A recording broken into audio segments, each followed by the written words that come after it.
ancient pre-Socratic wisdom, from which Platonic idealism would take its point of departure, postulates a dualism, a world that exists, offered to our senses, and a world that subsists, whose absence thought perceives.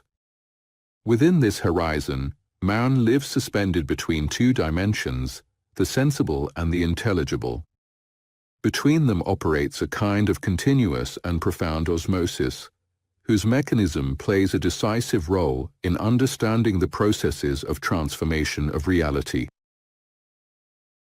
Within this dualism, the concept of being has been contested by two opposing visions. Every thinker, idealist or empiricist, calls being that dimension which he regards as the privileged object of knowledge. For the idealist, true being is not what exists in the sensible world, but what subsists, that which eludes the senses yet constitutes the hidden cause of all manifestation. Parmenides, one of Plato's spiritual forebears, distinguishes between the knowledge of true being, necessary and immutable, and empirical knowledge, contingent and transitory. In the poem on nature, he warns the aspirant to wisdom, urging him to doubt the consistency of the world of phenomena. You must know all things, on the one hand, the eternal and perfect circle of truth, on the other, the opinions of mortals, in which no trustworthy truth may be found. For Parmenides, to be a real object means to be an eternal object. Phenomena certainly exist, if the defining condition of existence is to be located in a precise place in space and a precise moment in time. Yet for Parmenides, the radical idealist, they are not real objects, since he assigns the concept of reality to that which remains unchanged in spite of every process of transformation. A transformation to which even the most durable aggregate of matter in the universe ultimately succumbs. Plato, initiated into that wisdom, inherits the antithesis between the two dimensions and in the Timaeus writes, "What is that which always is, and has never become, and what is that which is always becoming, and never is? The first, which is always in the same state, we apprehend with the intellect, the second we grasp with the senses, and it is the object of a subjective and transitory knowledge, for it is born and perishes, and never truly subsists." The intelligible world and the sensible world, thus, stand in proportional analogy as the true stands to the false. Iamblichus helps us understand the deeper reasons for this judgment. It is not worth studying corporeal objects, since they permit no stable knowledge. They are indeterminate and unattainable. Because of their distance from the universal, we might call them non-entities, given their inadequacy to be circumscribed by any constant definition. Of what is by nature unknowable, no science can be conceived.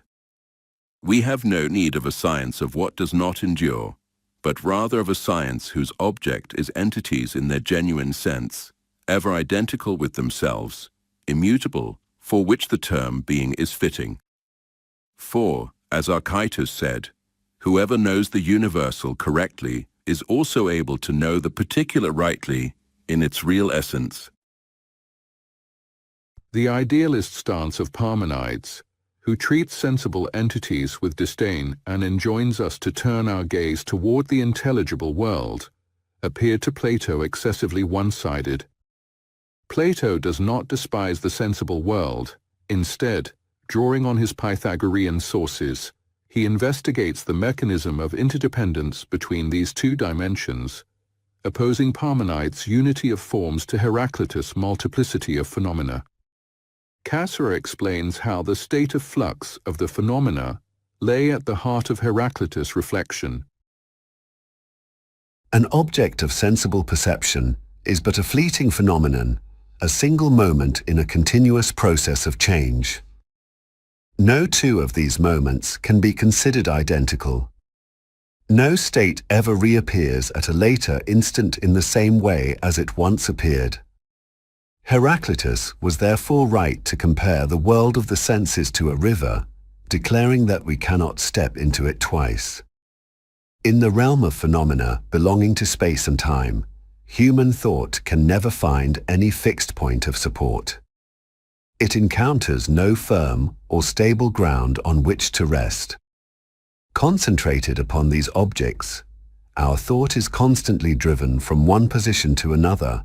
It cannot come to rest or stabilize itself, for the objects in question resist such an attempt by their very nature. They possess no permanent quality or determination. Consequently, there is no knowledge, philosophy, or language capable of adequately expressing this fluctuating and wavering state of the phenomenal world. Thought and language depend upon stability, and must impart to all they touch some stable value or character. To overcome the ambiguity that the concept of being carries with it, we shall use the term being in reference to the sensible world and the term reality in reference to the intelligible world. Yet we must remember that these are only labels, nothing more. As you have seen, we have divided terms into two distinct and opposing classes. While terms are transitory, subject to the transformations of culture and language, what endures are the forms in which those terms have been placed. In essence, what ancient wisdom and idealism mean to convey is that when our concepts and words have vanished, what will remain are always and only the forms. What will endure eternally is the formal and archetypal relation of opposition which projects itself, by analogy, onto every real antithesis we are able to conceive, being and non-being, unity and multiplicity, rest and motion, identity and difference, love and strife, day and night, male and female. This ascent of thought from concepts to forms is the foundation of the dialectical science of which Plato speaks.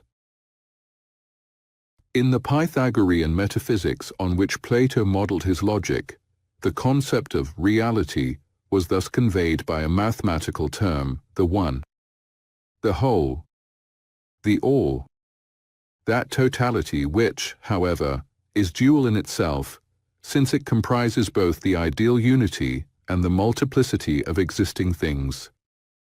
The two dimensions, mutually implicative, cannot be disjoined, for the disappearance of one would entail, by pure logical necessity, the disappearance of the other. A fragment of Speusippus gives voice to this dualism. The ancients held that the one is superior to being and is the source of being. For they maintained that without the one in itself, conceived as separate and autonomous, nothing would have come into existence. And thus they introduced the indefinite dyad as the principle of what is. For this reason metaphysics, also called hymnology, the science of unity, is a broader field of inquiry than ontology, the science of being in its multiplicity, and includes it, just as the whole includes the part. Just as the sensible world is composed of a substance in perpetual transformation, which we generically call matter, so the substratum of the intelligible world, composed of forms ever identical with themselves, will be designated by the term spirit. In the next video, we shall see how the intelligible dimension coincides with the dimension that the ancients called logos. To the principle,